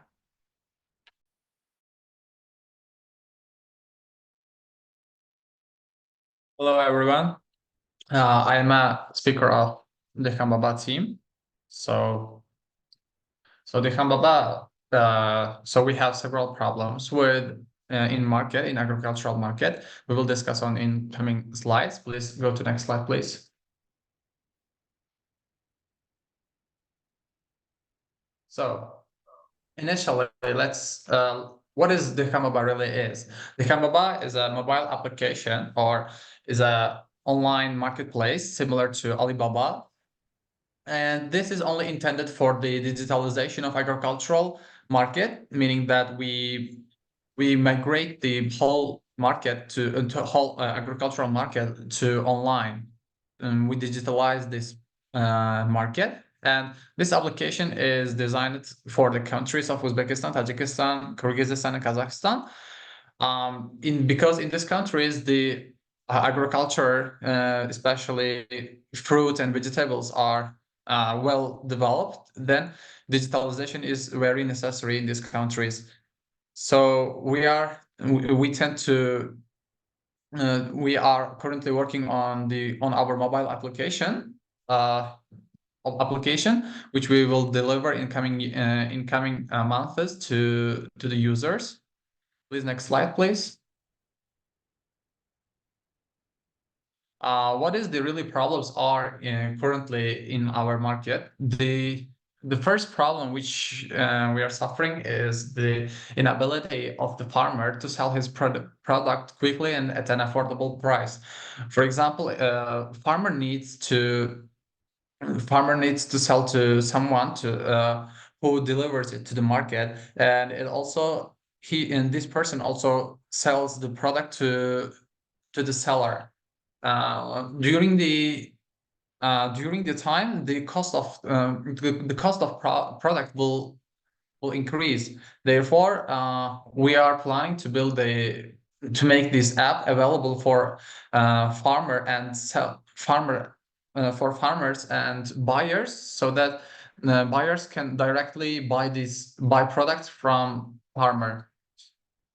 The absence of foreign business entities that could find farmers, intermediaries, receive high quality cargo and compare prices on commercial offers when buying vegetables and fruits in the desired quantity. So the problem with the foreign business people are they cannot compare the prices of vegetables or agricultural products which are in Uzbekistan or in Tajikistan, because they don't know the exact prices. When we release our software, they will have the opportunity to compare the prices, and also we are promising to deliver the products in high quality. Next slide, please. Let's talk about the solution in more depth. So first, the solution is business to community. We have opened a warehouse and accept orders through a mobile application for the delivery of fruits and vegetables to the population. It will be delivered to the address by courier within 30 or 40 minutes.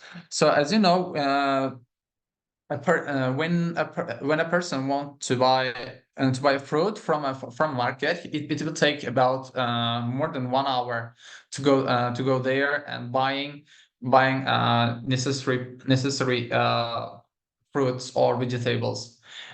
Using our product, using our software, it will take only several minutes to select the product and buy it from online. In half an hour or maximum 1 hour, the delivery service will deliver the product to the address of buyer. 1 minute. And apart from that, we also control the quality of fruits and vegetables, and also secure online cash payment system. So the payment system, payment may be insecure in some platforms, but we are promising the secure online payment system. So please go to next slide also. So the business-to-business solution is many vendors or partners on mobile application. So they are in our product. We have a lot of vendors, and also many sales orders and payments. So buyers can manage their sales history of sales or all the orders through one platform, which is okay.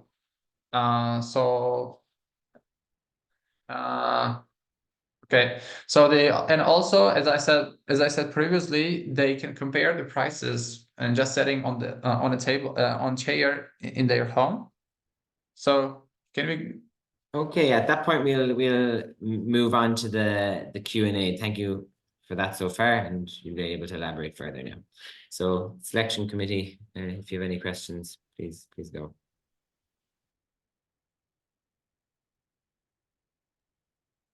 Thank you. Munoz from UNDP.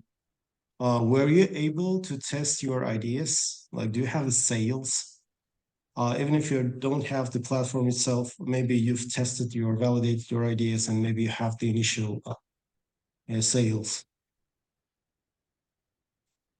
Okay, thank you for the question. So we are currently in the pre-seed round of our product. So we are already completed the development of our product, our software, and now currently releasing the product. Then we will start to test and validate the idea.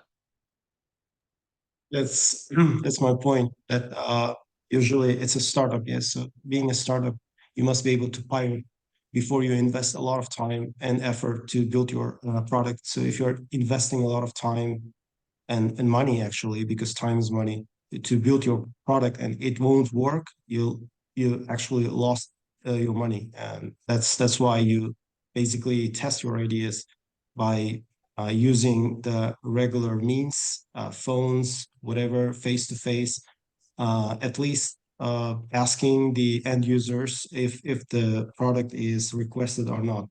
However, it's not good, the best way for validation. However, it can be used. That was my question. If you have collected some information on the needs, like do we need this platform? Do the people need this platform? Because based on this idea, if you build, it would be great because you will have the clients already. Okay. That's yeah. Initial. Yeah. Okay. So. Yeah, continue. You're fine. Thank you for presentation. I have one question to Mr. Babur. You said you control the quality of product, right? Yes. Yeah. How do you control? This is very interesting for me. Is there any methodology or kind of? Okay. So as I said previously, we have a warehouse, so which where the products will be collected there and will be delivered. So in that case, so I think we can manage the quality of product in warehouses. So you collect all the products in one warehouse, right? Then you will deliver. Yes. Okay. So actually, we are ready to work with these all startups. Ministry of Agriculture will support all ideas, but I think we can work closely to upgrade these ideas, and we are ready to provide available data also. Thank you. Great, thank you so much, and well done to Declan Baba. Any further questions can be directed into the chat function. So we'll now move to the next pitch, which is iWater, and we'll hand the floor to you now. Hello, am I audible? You are, yeah. Yeah. So let me quickly start. The future of water resources in Central Asia is about numbers, and the numbers are troubling. Consider this, around 127 billion cubic meters of water resources are used in agricultural purposes collectively, like the 5 countries in Central Asia. And from that, around 100 billion cubic meters of water is used efficiently for the agricultural purposes, and the rest of the amount of water is used improperly because of the misfunctions and some of the problems in the system of the water management, and because of the improper management of the water resources. Could you move to the next slide? Yeah. And so the main problem is inefficient and irrational monitoring of the management of the hydrological stations. So could you move to the next slide, please? Yeah, so our solution is a device and the platform to measure the water amount and the water flow in the irrigational canals. And we have the device that measures the water flow and the turbidity level, and also it the transformed data simultaneously to our platform. Next slide, please. And this is the feature of our dashboard. So as you can see, we have some of the features will be on our dashboard. We have the turbidity index and the number of hydrological stations, and we have the quarterly usage of the water resources. So essentially, we give the transparent information to the the beneficiaries on how much water we have, and we also can model the future of the water resources in the hydrological stations. Next slide, please. And our value proposition is we monitor the water resources remotely, and we will be able to get the information in real time, and we have the unified the control system. So and like the centralized system for data consolidation from all stations, like we collect them in one, like the platform. And the next one is the tax data management. So these days the government is allocating like the subsidies to the farmers, and the farmers get the special benefit from like the government for implementing drip irrigation systems and like the advanced technologies to efficiently use the water resources. So in that case, like it's going to be very useful for the government to like the manage the tax system.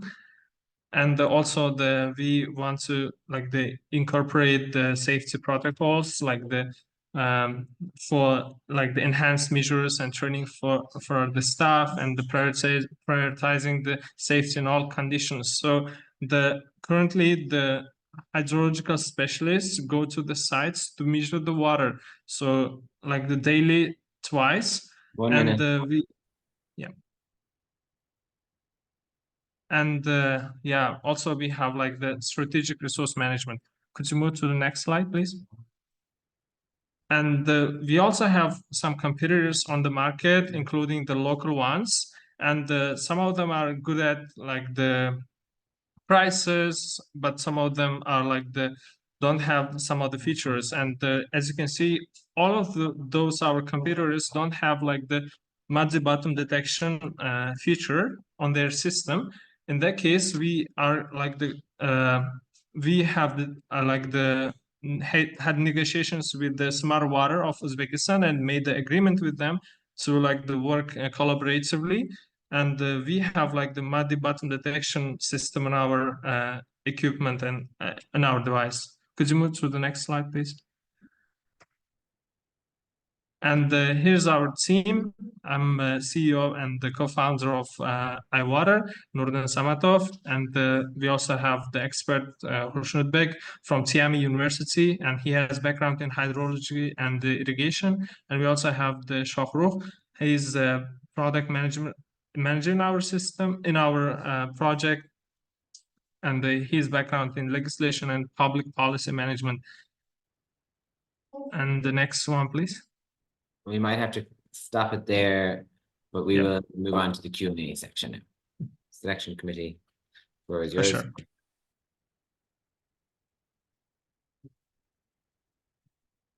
Yeah, Ahmed, go ahead. Yeah. So basically, instrument is self, because of solar power, you don't need electricity to deliver. And then it is measuring only canal water or smaller. What is the smallest and the biggest? Whatever you call it, canal or ditch. Thank you. Essentially, we have like the hydrological stations in Uzbekistan, around like the 30,000 hydrological stations, like the big ones. And we install like the two equipment in one hydrological stations, and also like the supplementary equipment for the muddy bottom detection, and the equipment can monitor one hydrological stations. So potentially 30,000 units you can make, and you developed it locally. The sensor or whatever the instrument, your team has developed it. Yes, our team has developed like the equipment. It incorporates like the spare parts, like the sensors and the muddy bottom detector, and also incorporates like the wireless connection to the internet in order to track the information simultaneously. And also one of the features as you have inculcated is the solar panels. So this is the device we have, and we have installed like two of them in two regions. One is in the Andijan region and in the Fergana Valley, and the second one is in Tashkent region. And we have like been collaborating with the farmers, and they are testing our system. Thank you. Yes. Okay, and with that, we might can I close this get the Q&A last section, question? and we will move on to the next. Okay, Jamshid, you can go ahead. Thank you very much. Can you give me can you tell me about the cost? How much it may cost if can farmers use this instrument also? Yes, the cost for the equipment is $990, like around $1,000. It's much more cheaper than our the competitors on the market. And when we had some kind of research on the market price of the device, it's like for the other competitors, it was like starting from $15,000 to up to the $25,000. So and this is like the you can produce this instrument in Uzbekistan, right? Yes, we have already produced 2 of them. So the spare parts also in Uzbekistan, or you are importing from the other countries? Currently we are importing solar panel and the sensors from China, since it has because we haven't been achieved for localization. We are aiming for the second quarter of the 2025 to localize the spare parts. Thank you. Okay, thank you very much, Nuruddin. We'll now move on to our final pitch, and this is coming from Amudar EO.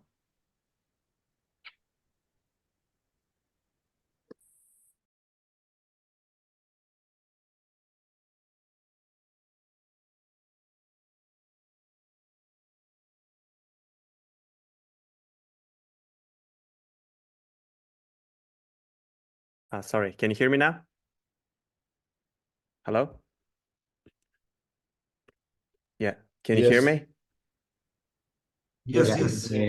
Yeah, I can start, right? Okay, good afternoon, everyone.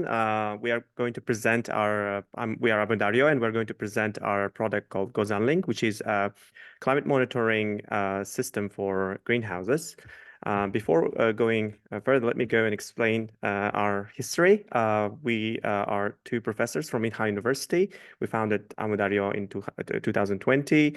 And nowadays, we're managing more than 100 weather stations across Uzbekistan and employing more than 10 programmers and engineers, most of whom are our former students. I just want to talk a little bit about the problem, how we encountered with the problem. We went to Samarkand in 2021 with the goal to sell a model that could predict the plant development and the pest outbreaks. But ridiculed by the owner of the greenhouse for selling them something on par with astrology. But we realized the real problem, which was basically the high heating costs and the emergency management. We went back into our lab and made a simple prototype which could calculate and measure the heat usage. And after collecting 2 months worth data, we realized that 30% of the gas that is being used in that greenhouse being wasted.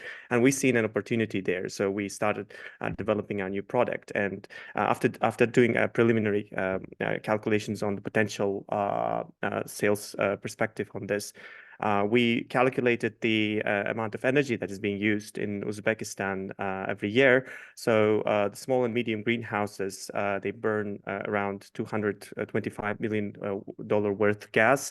And if we will target 15% of these small and medium greenhouses for the next 4 years and save around 30% of the energy costs, then we can save them around $5 million cost in gas. And if we simply charge 10% of the saved cost, that will give us a serviceable obtainable market of $500,000 per year, which is, believe it or not, a handsome amount. And we thought that it is an interesting idea. We could go and pursue and start developing a product. We also did a research in the competitors, and we found out that majority of the small and medium greenhouses in Uzbekistan are constructed by Chinese and Korean manufacturers, which provide no solution whatsoever. And they're also practically impossible to use. And most of the greenhouse owners don't even know how to operate these greenhouses. And the European manufacturers, they charge around 15K per year for the usage of their systems, let alone the costs of actually building these greenhouses in Uzbekistan. And we developed this demo that I think we can watch, and it basically shows a concrete case from greenhouse where the temperatures go below the specified degree.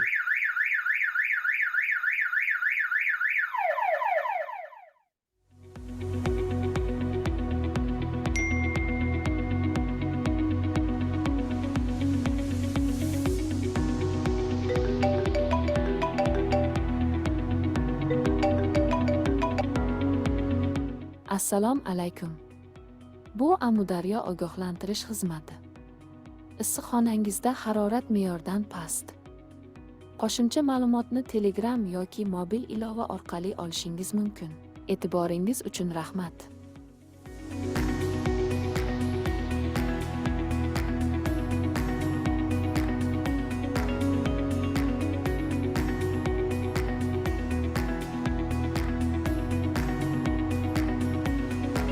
One minute left.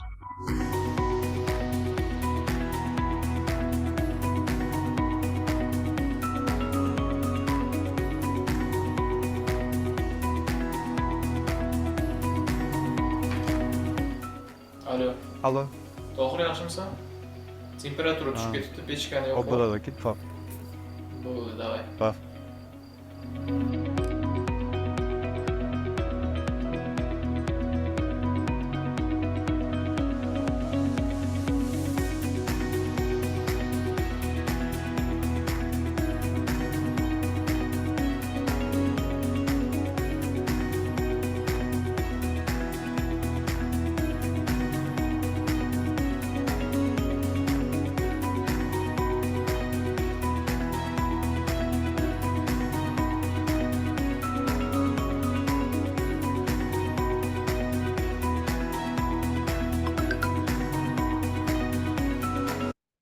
Yeah, thank you for your attention. I hope this explains the concept of our solution. So these are the building blocks of our entire system. We have indoor climate measuring, an outdoor climate measuring system, the mobile app, and the on-site dashboard, which displays all the information to the operator and the greenhouse owner. These are our clients so far. We have 3 clients. Yeah. So this is our revenue model and sales projections. Yeah. Thank you very much. Thank you so much. We'll hand the floor now to the selection committee. Thank you.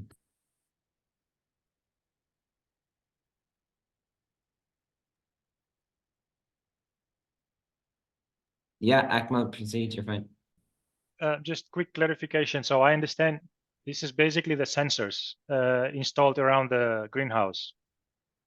This is the integrated system, which consists of indoor, outdoor sensors, as well as the sensors for the heating system, which can measure the amount of coal being used. And the mobile application, the dashboard, it's an entire ecosystem which enables the workflow for the greenhouse owner to control his employees and be on charge of these activities involved in managing greenhouse. Yeah, just a quick follow-up. So if sensor signals that there is temperature drop somewhere in some location, it can be because of a heating system malfunction or something teared on that side, like glass broken or plastic blown off or something. So yeah, the temperature drop we don't test that, right? No, we have certain, again, emergency cases which are already configured by the greenhouse owner. It could be a temperature drop, it could be strong wind, it could be a high humidity. So the greenhouse owner will let us know these emergency situations where he wants to be in charge of. And we can set up our system so our sensors, when they notice this event happening, they will notify the greenhouse owner by a phone call, and he can see the entire situation on the mobile app, and he controls the situation through giving tasks to his employees. Thank you. Indranil? Two quick ones. One is there an offline mode possible, or this has to be always on the online mode? And second, yeah, go ahead. Yeah, please go ahead. I thought this is just the question. And the second question is, I mean, the model looks simple. So how would you protect your business from some cheap imitations? What is unique to your business which nobody else would know or do? Okay, the first question is, it can work locally. All the alerts and emergency systems are synchronized. And the second thing is, I don't think it is cheap because it uses a host of technologies, including ML for producing a 7-day schedule for controlling the burner. So, and this is tailored to the specific needs of this greenhouse, which is which can predict how much the greenhouse will use coal for the next 7 days. So so far we've researched the competitor products. None of the competitor products actually provide that. So behind this again simple scenario, there is a host of again complex functionalities. We can provide you a full list of functions in detail if you want. Okay, sure. Thank you very much, Sarah and Amudario and the selection committee. That brings our pitches to an end. So well done to the 10 teams for making it to the final stage of the AgriTech4Uzbekistan Innovation Challenge, and a big thank you for your dedicated work over the past weeks in putting together your pitches. Thank you also to the selection committee for your thoughtful questions, and to the audience. Don't forget to cast your vote for your favorite innovation in the poll at the bottom of this screen. We are now thrilled to extend an invitation to 2 growth startups that applied to the AgriTech4Uzbekistan Innovation Challenge to present their agri-tech solutions. It is important to note that these startups are not competing. This is due to the fact that the AgriTech4Uzbekistan Innovation Challenge was designed for early stage innovations, demonstrating a minimum viable product or a proof of concept. This represents a unique opportunity to amplify the visibility of their solutions at the global scale and receive feedback from an expert audience. Each startup will have 5 minutes time, and we encourage the audience to address any questions to the innovators in the Q&A box. With great excitement, here is our first pitch from Pastoral.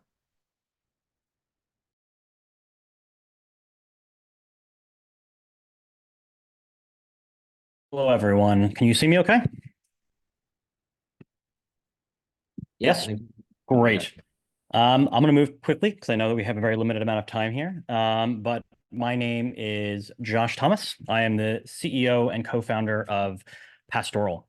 We are a United Nations incubated venture focusing on data aggregation and increasing accessibility to regenerative farm systems. So essentially that means that we are a farm management SaaS product that uses AI for insights and strategies that reduce emissions, create low carbon products, and improve yield.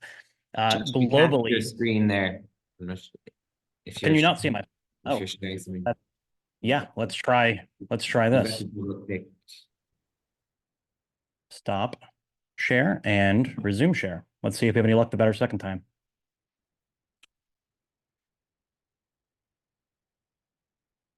It seems that I'm not allowed to screen share for some reason with you right now.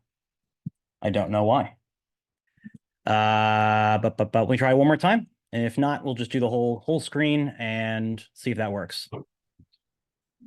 Does that work? We have you now, yeah. Great. Nope, that just screen shared Miro boards. All right, there you go. Hopefully that works. I'll hop right back into it and move faster.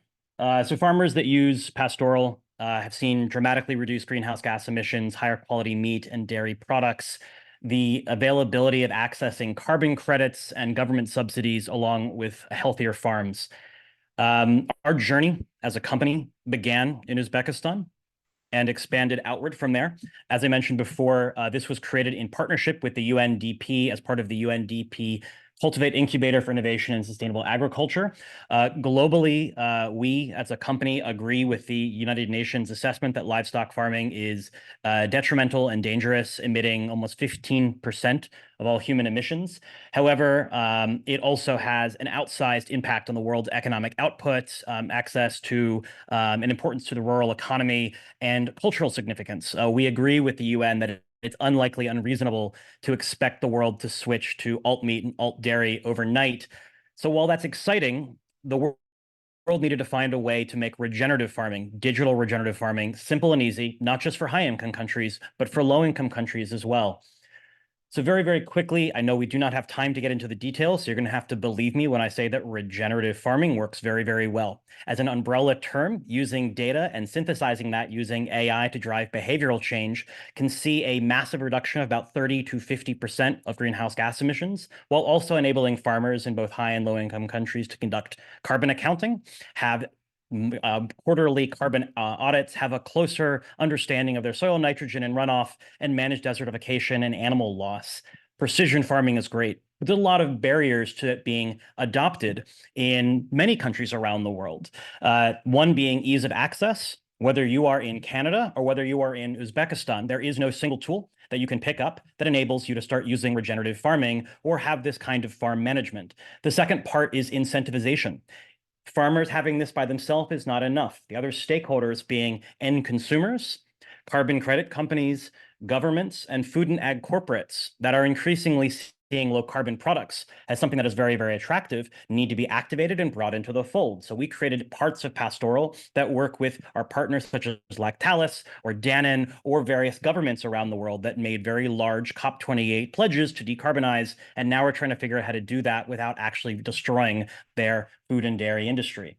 So Pastoral delivers all of that in a low connectivity package that works in both high and low income countries, using a variety of data sets such as soil carbon, soil nitrogen, hyperspectral cover and forage, all synthesized by AI. Our tools provide rotational grazing schedules, soil carbon measurements, animal tracking and management, as well as animal health that extends both across hardware and software, working out of the box in over 190 countries. We are also very proudly both a British and Uzbek company. In fact, we were, and I think are, the only company that's British that is accepted into IT Park in Uzbekistan, and have actually accepted a small investment at our pre-seed round from UzVC, which is the Uzbekistan Sovereign Venture Capital Fund. So actually 2% of Pastoral is owned by the Uzbek government. And when we began, and for many years of Pastoral, we very, very proudly helped and supported Uzbek farmers in reducing desertification and being more sustainable. Today, sure thing, half of our team is based in Uzbekistan, the other half is in the UK or the US. Although unfortunately or fortunately, today we actually focus the vast majority of our interest and energy on high-income countries. We are not an NGO, we are a venture-backed company. We have to go where the money is.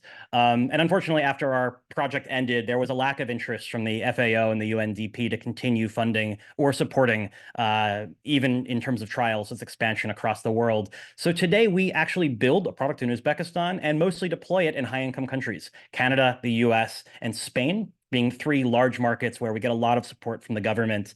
It's a base SaaS model. People sign up and use it, at which point they can pay for additional data sets and farm management tools above it. The last thing I'll say before wrapping up is we do have an open round right now that is a bridge round, which is why I'm hopefully here and people may be interested. We're the first non-American company ever to be given a lead round from SDG Impact Fund that give direct investments to SDG-aligned ventures that they feel have a very big opportunity to make stated goals across multiple SDGs simultaneously. And we do have a $200,000 open position left on that. Either could be a tag along on a SAFE, or we're happy to give a valued equity opportunity at a very attractive round. This will be the last $200,000 ticket.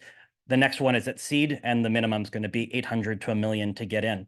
So if anyone here is interested in hearing more about how we are making regenerative farming simple around the world, and is interested in something as small as a $200,000 round at again, a very attractive valuation, or joining a SAFE, please speak with me. Thanks, I'll stop John. talking. Thank you so much. Thanks for being with us today. Sure. We'll now move on to the second and final guest growth stage startup, and that is AI Genix International Private Limited. Welcome. Yeah, first of all, thank you so much. Hi, everyone. This is Shahnaz. I am founder and CEO at AKIS International Private Limited, and we are based in Mumbai. I hope everyone can see my screen, right? So, yeah, this is AKIS International Private Limited. We are based in Mumbai, India. We invent technologies for crop protection and sustainable farming. Our vision is to provide high-tech products in the field of pest management to the farmers, which are affordable, reliable, eco-friendly to a human being, coupled with green sustainable solar energy to improve the profitability of the farming business. Ever wonder if food on your plate is pesticide-free paradise or toxic minefields? The problem that we are solving, as you know, the farmers and scientists across the world are struggling to protect the crop from insects, pests, and diseases. Majority of insect pests have developed resistance against pesticides. Day by day, the cost of pesticide is increasing. Across the world, the governments are putting ban on toxic pesticide due to climate change, food security issues, biodiversity loss, pollution, etc. Apart from these, each year 2 lakh people dies from pesticide poisoning, and these pesticides are linked to several deadly diseases in human, animal, birds, and honeybees. So we have addressed the issues related with insect pest management successfully by developing a next generation AI-enabled insect communication-based devices, and these devices are able to protect all kinds of crops that includes horticulture, vegetables, floriculture, plantation crops like tea, coffee, grain and millets, spices, etc. We have developed 3 technologies. First one is Smart Ravager. This is the first generation broad spectrum insect pest management solution for controlling 1200 genus species of harmful insects. Second is Bravehawk. This is the second generation AI-enabled broad spectrum insect communication technology for controlling the population of 2000 plus genus species of insects and pests. Third one is eBionic. This is a next generation bioelectronic plant protection technology for protecting plants from notorious insects and pests. Those are very difficult to control using any chemical pesticides. For example, fruit fly, red palm weevil, fruit piercing moth, tea mosquito bugs, serpentine leaf miners, etc. So our unique selling proposition is after deployment of this device that there is no need to spray any chemicals in any crop, and farmers can achieve above 95 to 97% pest control. Labor cost drop down to 0 because the devices are fully automatic, so there is no human intervention required on day-to-day basis. Yield increase substantially. It safeguards beneficial insects like honeybees, predators, parasites, etc. And finally, consumers get a healthy residue-free food. Our secret sauce is we are inventing, designing, and developing indigenous patented AI-enabled technologies for crop protection. It releases multiple kinds of signals that includes acoustic signals, some vibratory signals, some light frequencies to attract and aggregate only harmful insects. At the same time, it creates a threat signal to repel beneficial insects. Our business model is currently we are targeting on B2B platform that includes seed producing companies, plantation companies, cash crop growers like vegetables, horticulture, floriculture, etc. Also, we are working with B2G customers, B2G agencies, you can say. There is a huge global market potential for our products. It's $32 billion US, and addressable market size is $65 US. We are promoting our product through social media like LinkedIn, Facebook. Apart from this, we have signed MOUs with multiple distributors. Those are already working in domestic and international market. And also we are promoting our technology through in-person meetings, trade shows, road shows by participation. We are generating revenue by selling our physical products to the corporate customers, farmer producing companies, and retail customers. 1 minute. We have, our indirect competitors are pesticide manufacturers, solar light traps, etc. Compared to all these existing available solutions in the market, our technology is eco-friendly, environmental friendly, and cost-effective to the farmers. We have highly qualified and active founders with advisor, Dr. Shakir Ali. He is principal scientist at ICARDA KVK, Atari, Pune. So far, we have 25 customers, and we will be reaching 250 customers in 2026, and we are able to generate revenue $136 million US in the year 2026. We have happy clients UPL Advanta, IFCO Kisan, Reliance Industries Limited, Simply Fresh, IGS United Kingdom, Ankur Seeds, Myvir, ITC Limited, Indorama Registry, Opacity Research Association, etc.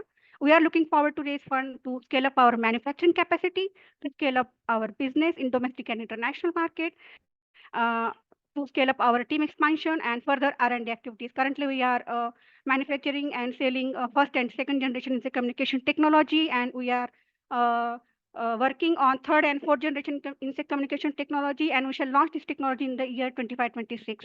Okay. So trial is already going on. Thank you So we very have much. received- We might have to end it there. But thank you very much again for being with us. We look forward to continuing the conversation, which the attendees can do via the chat also. Yeah, sure. Thank you very much. And so with that, the demo day of the AgriTech4Uzbekistan Innovation Challenge comes to an end. I'd like to say again, congratulations to all teams and to everyone who pitched today. The selection committee will now deliberate on the selection of the 3 winners of this project.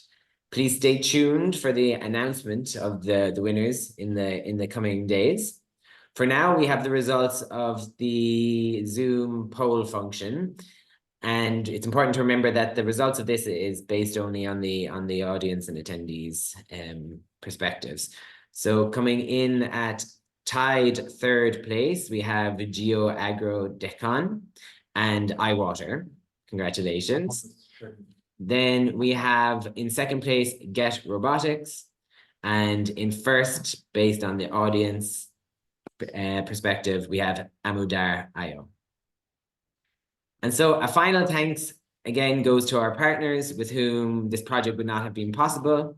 For such, we extend our appreciation to CGIAR centers ICARDA, IWMI, and the Alliance of Bioversity International and CIAT, alongside Hackonnect, IT Park, innoWIUT, the Entrepreneurs Lab of Westminster International University in Tashkent, the United Nations Development Programme of Uzbekistan, Food and Agriculture Organization of the United Nations, the Agency of Innovative Development under the Ministry of Higher Education, Science and Innovation of Uzbekistan, the Ministry of Agriculture of Uzbekistan through the AKIS Center, Indorama, the Uzbekistan Venture Capital Association, the Tashkent State Agrarian University, and the International Agriculture University.